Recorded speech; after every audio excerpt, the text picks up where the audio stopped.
अस्सलाम वालेकुम dear students, welcome back to my YouTube channel. Dear friends, इस video में हम रेनेसां के बारे में पढ़ेंगे। इसके दो तीन और भी नाम हैं, जिसे एलिजाबेथन एज भी कहते हैं, एज ऑफ शेक्सपियर भी कहते हैं और गोल्डन एज भी कहते हैं। इसको एलिजाबेथन एज इसलिए कहते हैं कि क्योंकि क्वीन एलिजाबेथ इस दौर में क्वीन थी और शेक्सपियर एक मेजर लिटरेरी फिगर था।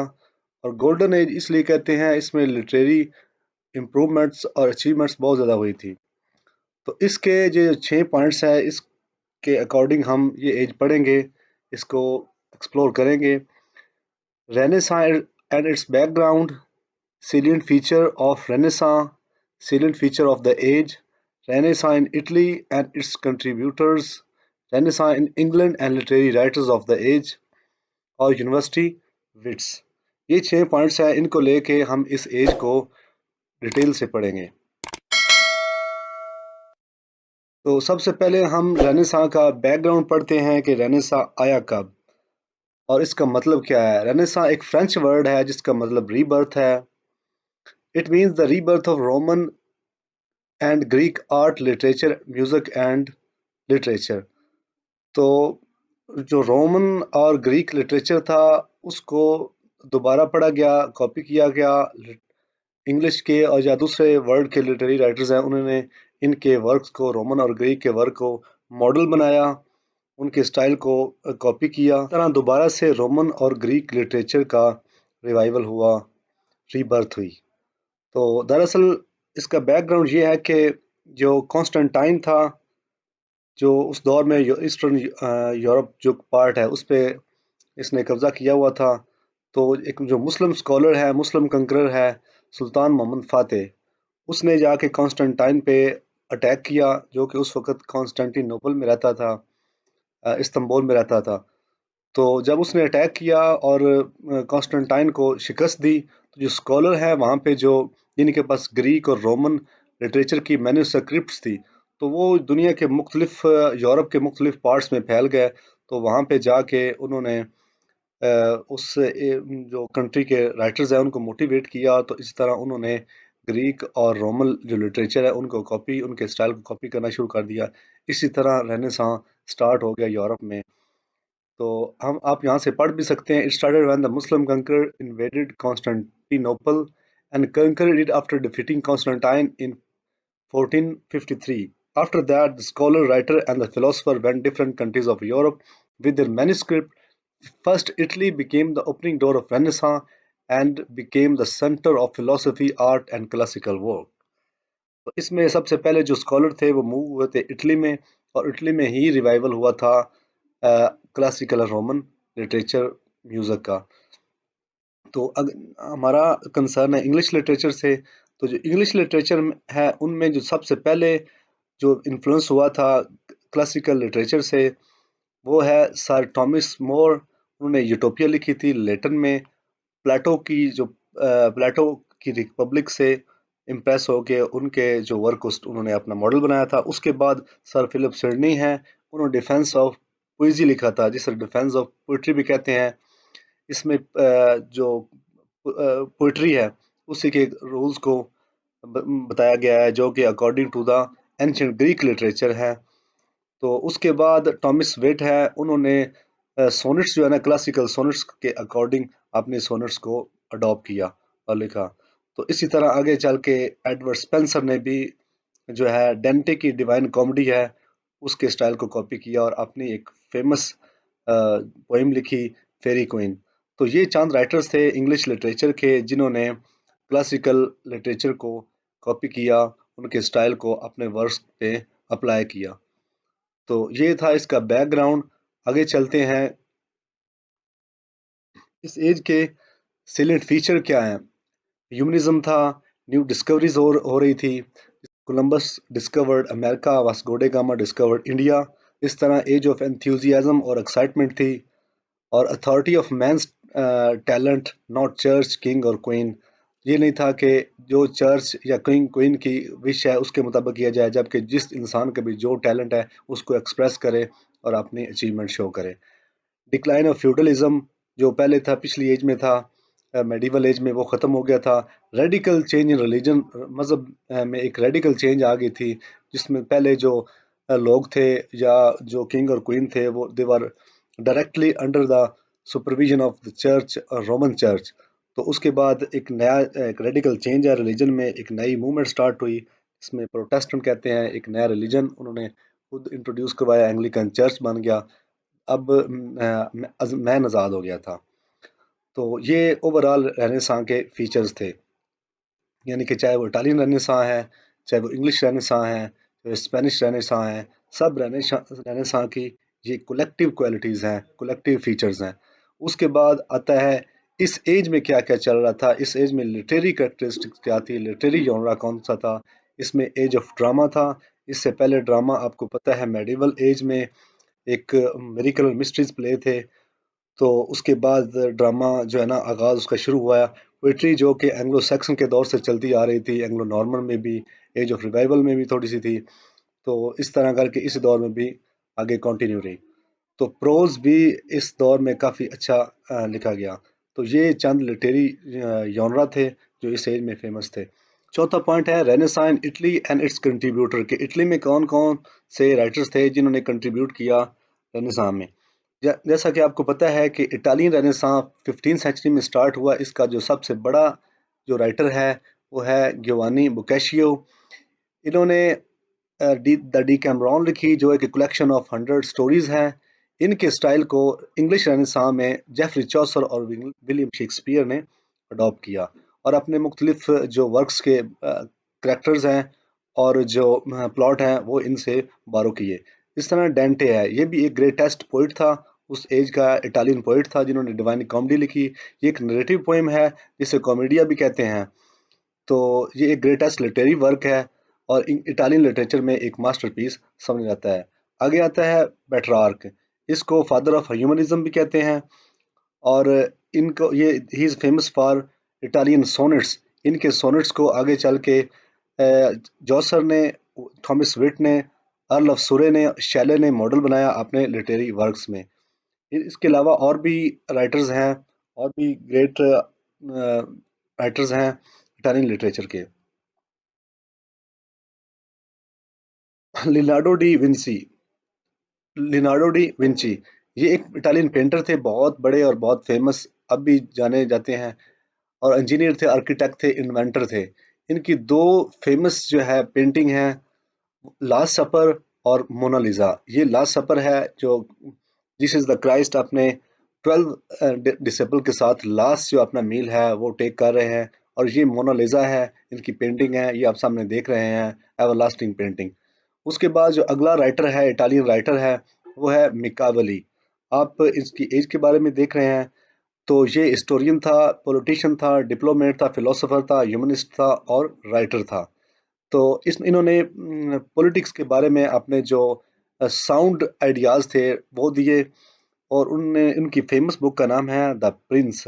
तो इसमें ये एक नेगेटिव जो है वो मोटिवेशन देते हैं कि अपना पॉलिटिकल आप गेन हासिल करने के लिए चाहे लीगल और इलीगल मेथड चूज करें, तो आप जो है ना अपने मकसद तक पहुंचे।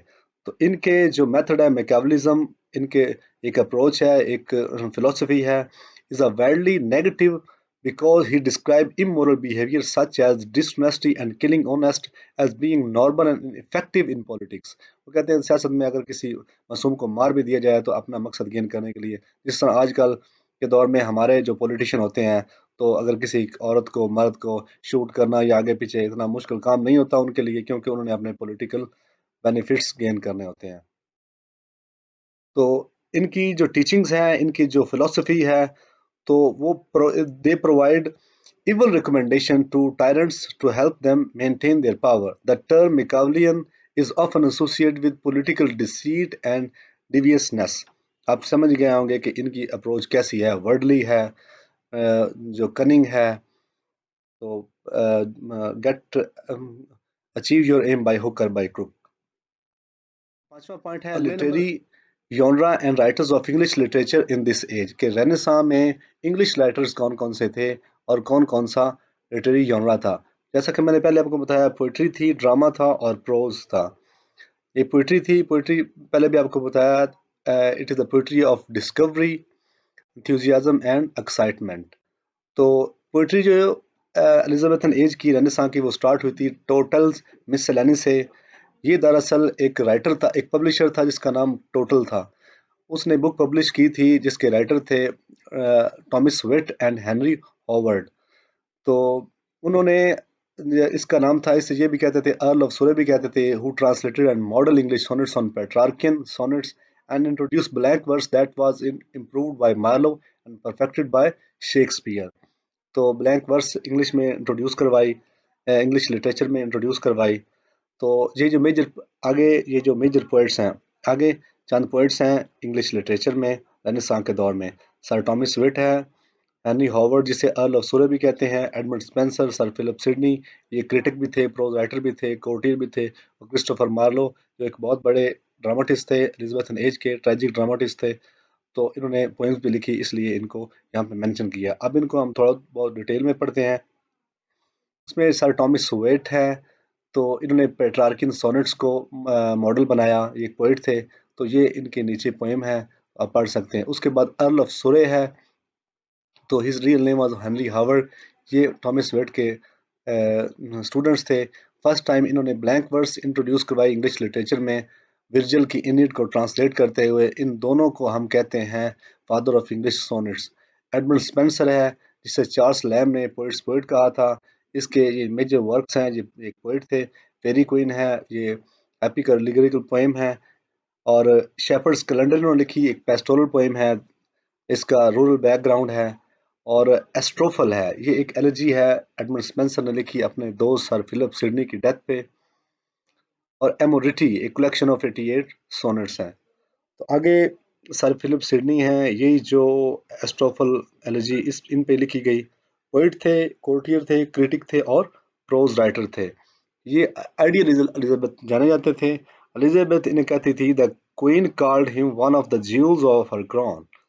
तो इनके ये वर्क्स हैं एस्ट्रोफल एंड स्टीला, एक पोइटिक वर्क है। स्टीला इनकी बिलव्ड का नाम है, एस्ट्रोफल इन्होंने अपना नाम अडॉप्ट किया।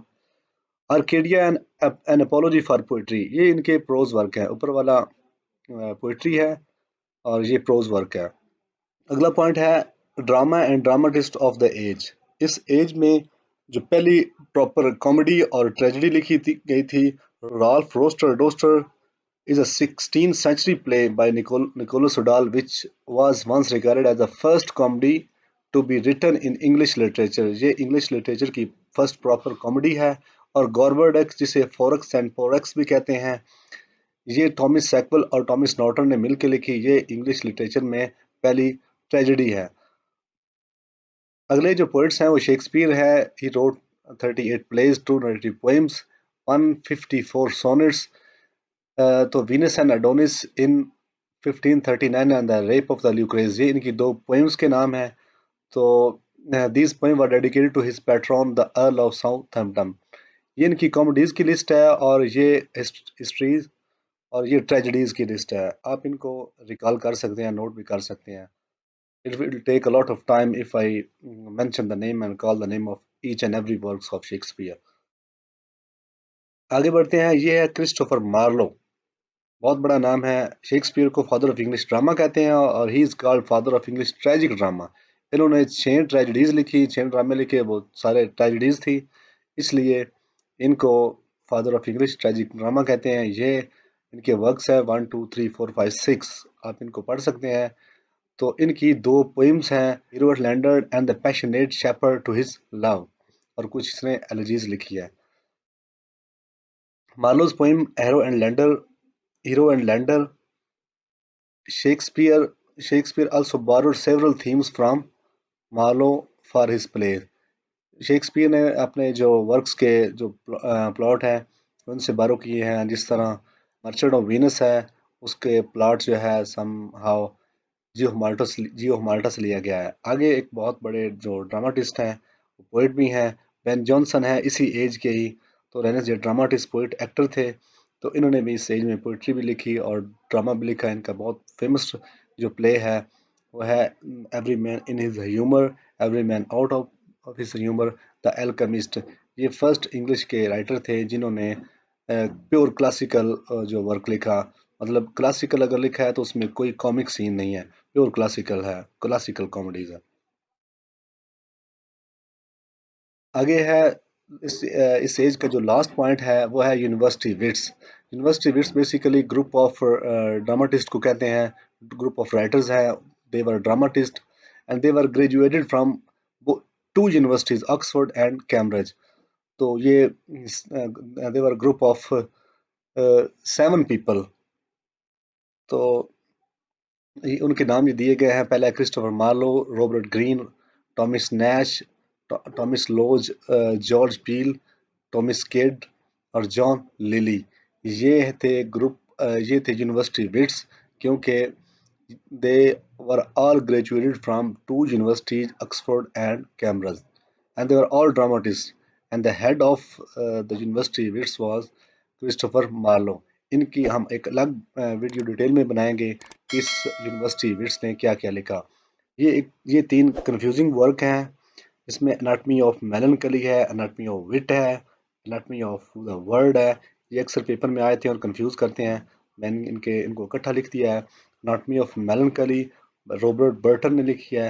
Anatomy of wit John Lyly ने लिखी है, जो कि यूनिवर्सिटी विट्स थे, प्रोज राइटर थे इस एज के। द एनाटमी ऑफ वर्ड लिखी है जॉन डन ने, जो जैकोबियन एज के बहुत बड़े पोइट थे। तो जो 3 एनाटमीज हैं, आगे उनके राइटर्स भी हैं, तो ताकि ये आपको कंफ्यूज ना करें। Thank you all of you to watch my video. Thank you to please subscribe my channel and also share with your friends. Inshallah, I will see you in the next video. Thank you very much.